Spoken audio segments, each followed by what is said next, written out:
everyone, welcome back to the Nello Reads channel. Our first pro-revenge story of the day comes from Saitama Jet. Using my parking space? All good, you will be using it forever. So, I'm currently living in Japan, and people here ride bicycles a lot. You can't leave your bike anywhere, and you have to pay for parking. It's between $1 or $2 per day, and there are very few free parking areas for bicycles. Most people leave their bikes at the same place, so they pay monthly because it's cheaper and you have your own space. This started a couple of weeks ago. Someone in my building started having a guest who decided to steal my bicycle parking space whenever they came to visit. Sometimes they stayed the whole night, so I had to go to the station, pay $1, and come all the way home walking, which meant I would need to walk to the station the next day. That meant getting up earlier and walking like 20 minutes to the station while carrying my heavy bag. All the bicycle spaces have a number, which means they are reserved for someone. Mine is 105, but this effer decided to always take mine whenever they came to visit. The second time this happened, I told the building manager, but they didn't do anything. The third time I saw the bicycle there, it was the same red expensive bicycle. I left a note in Japanese saying, "Please don't leave your bicycle here. This is my space that I use every day." I found the note taped with the tape I used to tape it on their bike to my parking space, and it had a couple of bad words in Japanese at the end. Basically, he was not only stealing my space, but making fun of me by insulting me. I probably wouldn't have done anything about it if he hadn't written those words. This triggered me and got the worst of me. The person did it again a couple times, so I knew this would continue. I was thinking about buying another bicycle, a better, more expensive one I could use to go on cycling trips. So a good lock was needed anyway. I bought one of the thickest ones they had at the store and decided to try its efficiency. I locked his bicycle the next time I saw it there. It hasn't moved for the last 7 days. There were 2 notes. The first one was a very aggressive one, with more bad words and threats about going to the police. Which, I don't care. Let's go that way, buddy. Second note, days later, was an apology, and they begged for me to unlock the bike, because they tried to break it, but they couldn't. I guess he learned his lesson. I'm pretty sure he won't do it again, but I just want to enjoy this feeling of victory a couple days more. I left a tiny and very discreet note saying I will free his bicycle in exchange for $100. I wanted to ask for more, but he probably wouldn't pay it. I wrote, "Tape the bill under the seat. I will wait a couple weeks. If he doesn't pay, I will take it out at night as far as possible from the place, steal his seat, cut the brakes and tires, and all the other small pieces I can get or destroy. I can't steal the bike and dump her somewhere else because he locked it, so I would need to carry it. The lock I got is the thickest and the most expensive one in the bicycle shop.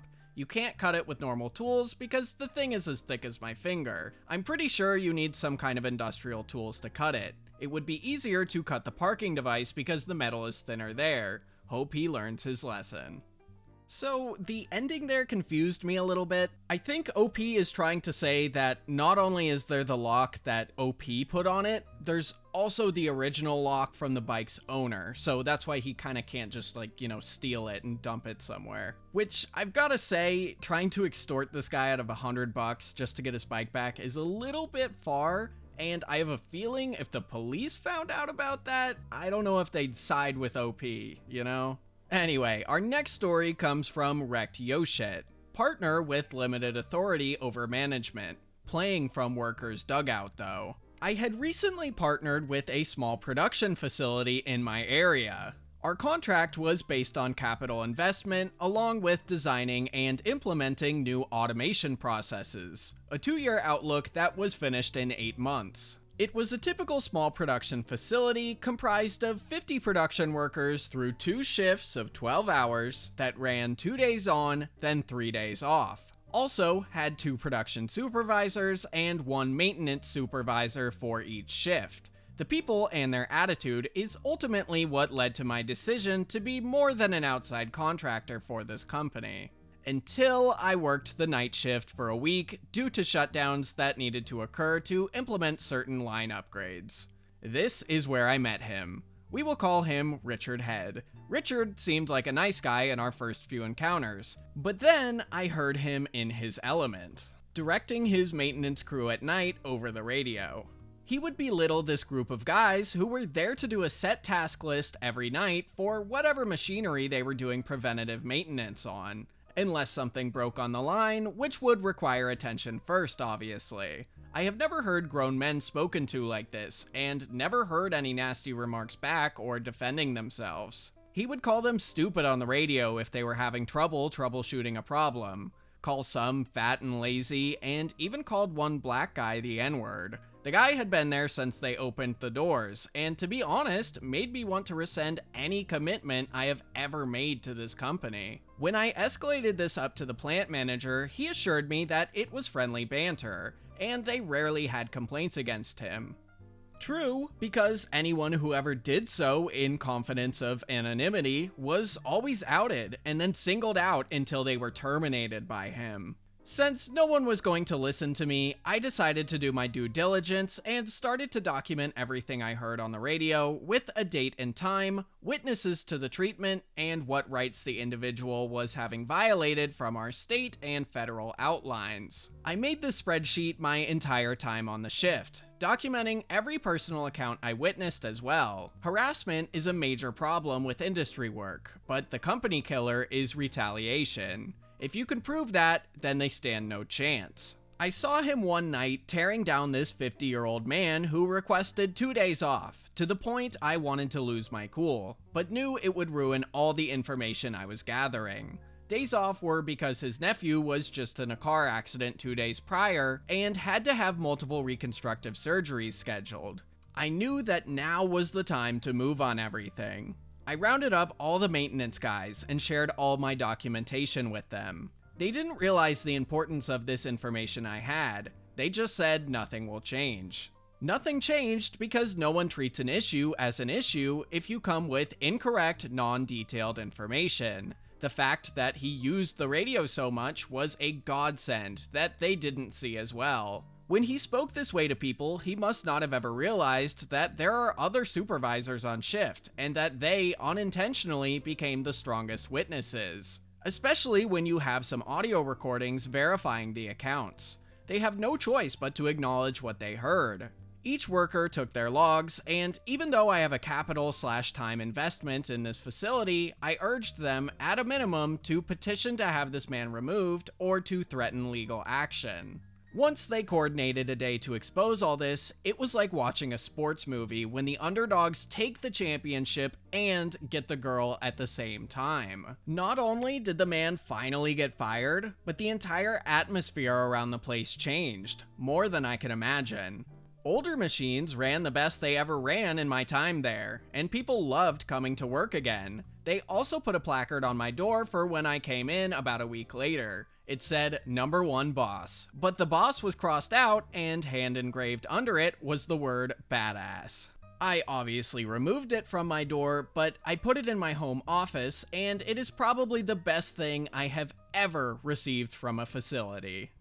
I have a feeling that most people in OP's position would have just gotten their contract done and then moved on to whatever's next, but he didn't. He changed those guys' lives for the better by a ton. On a less cheerful note, I also hope the guy that was harassing them never finds good work again. He sucks. The next story comes from Donut Clouds. Throw your trash in my yard? Enjoy moving. My now ex-neighbor was pretty trashy. Cars sitting on blocks in the yard, cigarettes hanging out of her mouth while she's 9 months pregnant, blasting Kid Rock tunes level trashy. Well, this lady decided that paying $1 per trash bag was just too much. Our township will only pick up your trash if it is in one of the approved purple bags, though.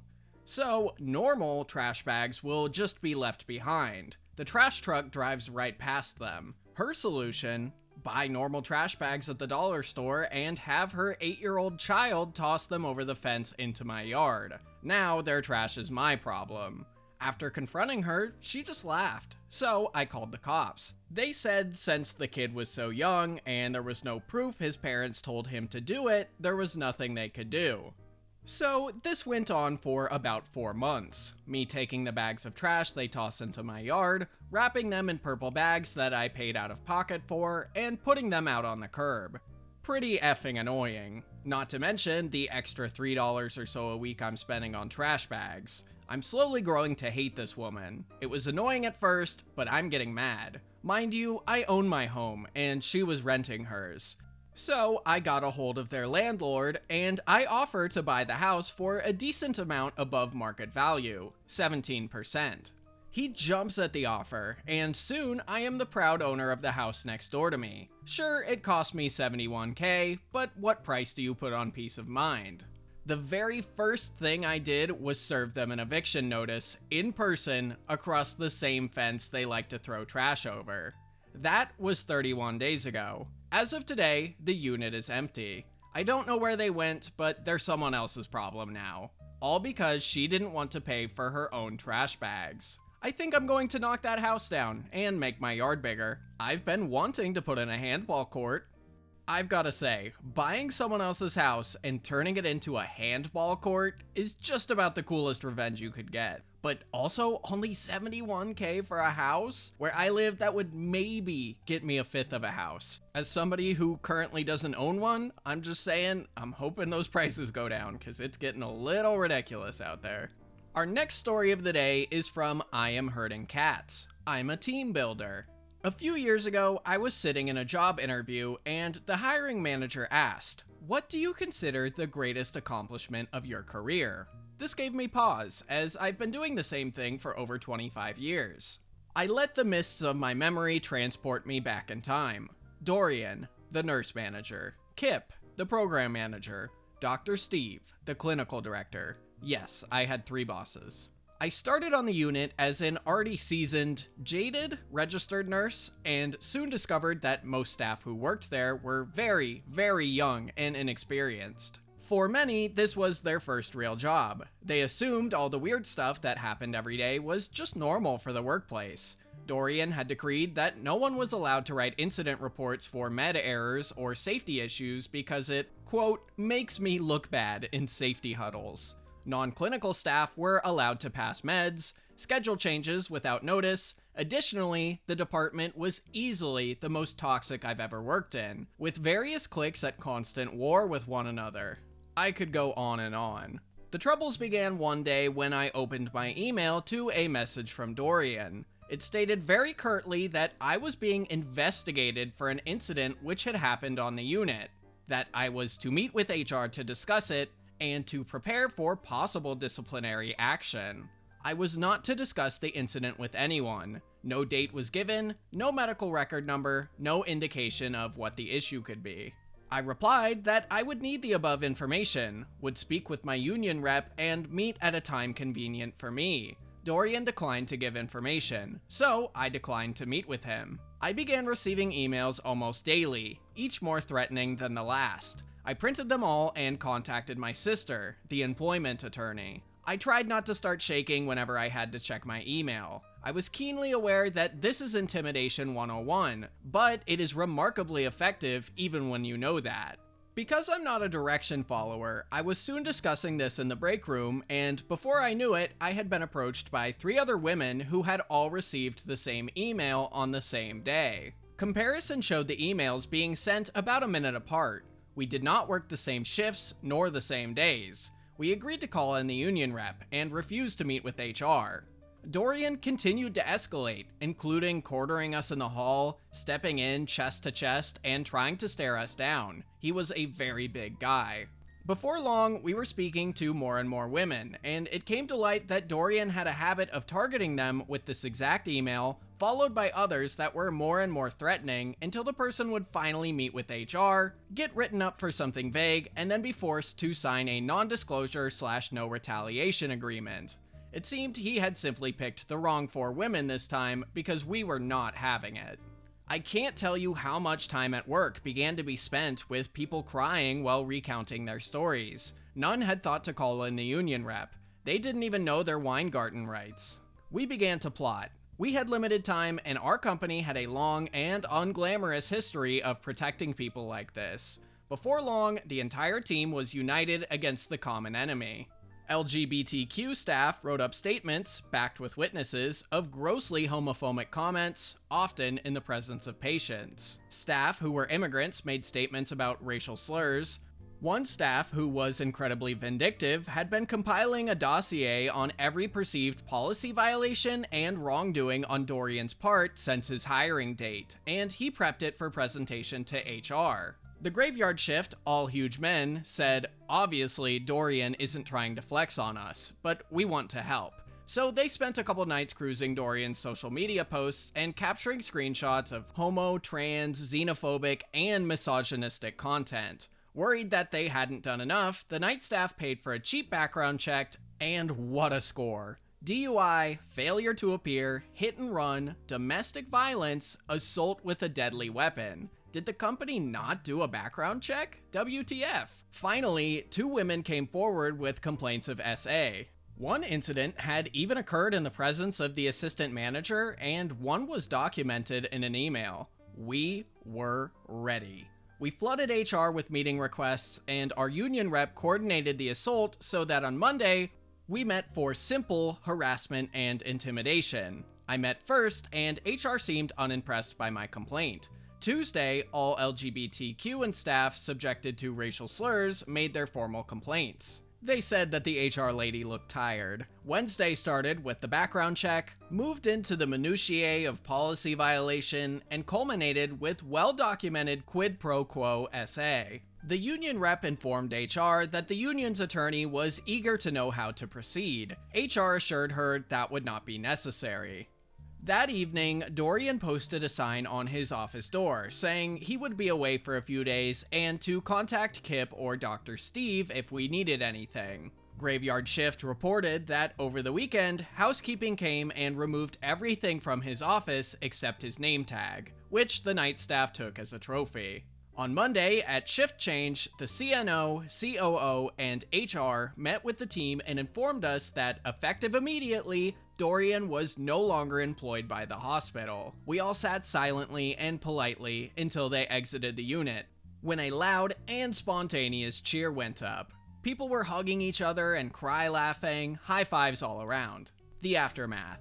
To the best of my knowledge, Dorian never worked as a registered nurse again. Frankly, I don't care. Kip was fired 3 days later for having been aware of all that was going on and turning a blind eye. This was because apparently he'd been touching women on the unit for a couple years. I hadn't been aware of that, but it came out in the HR meetings. Dr. Steve was also fired for SA. The unit hired an old manager of mine who had a long and well-documented history of, you guessed it, SA. I quit within days of him being offered the job. The department's foray into getting along crumbled. Most of the staff have moved on to other jobs where they seem much happier. So, what do you consider the greatest accomplishment of your career? I sat up straight, smiled, and said, I took a very fractured team and brought them together to achieve a common goal. I like to think I'm really good at team building. That's a pretty unfortunate ending, but I mean, I'm glad the staff was able to get at least some justice before things went bad again. At the very least, I'm glad to hear they were all able to move on to other jobs that they enjoyed more. Anyway, I hope you enjoyed today's stories, and I'll see you in the next video.